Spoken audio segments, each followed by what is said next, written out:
हमारा एमपी इसी ताकत के साथ आगे बढ़ रहा है। इसी क्रम में आज यहां कोटा बीना सेक्शन पर रेल मार्ग के दोहरीकरण का भी लोकार्पण हुआ है। नेशनल हाईवे पर 2 महत्वपूर्ण मार्गों का शिलान्यास भी किया गया है। विकास के ये काम सागर और आसपास के लोगों को बेहतर सुविधा देंगे। इसके लिए मैं यहां के सभी भाई बहनों को बहुत बहुत शुभकामनाएं देता हूं। साथियों, संत रविदास स्मारक और संग्रहालय की ये नींव एक ऐसे समय में पड़ी है जब देश ने अपनी आजादी के 75 वर्ष पूरे किए हैं। अब अगले 25 वर्षों का अमृतकाल हमारे सामने है। अमृतकाल में हमारी जिम्मेदारी है कि हम अपनी विरासत को भी आगे बढ़ाएं और अतीत से सबक भी लें।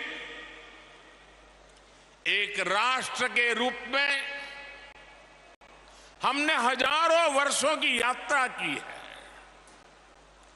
इतने लंबे कालखंड में समाज में कुछ बुराइयां आना भी स्वाभाविक है।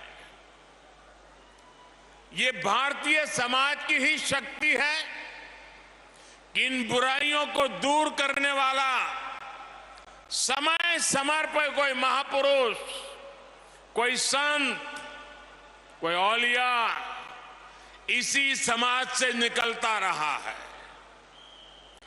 रविदास जी ऐसे ही महान संत थे। उन्होंने उस कालखंड में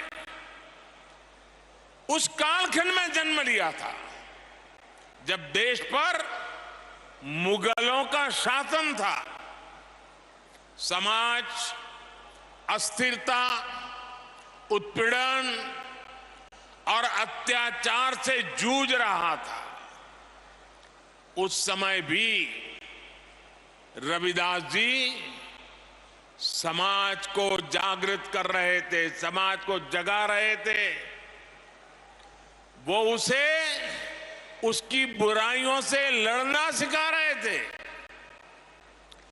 संत रविदास जी ने कहा था, जात पात के फेर मही, जात पात के फेर मही, उर्जी रही सब लोग, मनुष्यता को खात हुई, रैदास जात कर रोग। अर्थात सब लोग जात पात के फेर में उलझे हैं और ये बीमारी मानवता को खा रही है। वो एक तरफ सामाजिक कुरीतियों के खिलाफ बोल रहे थे तो दूसरी तरफ देश की आत्मा को झकझोर रहे थे। जब हमारी आस्थाओं पर हमले हो रहे थे,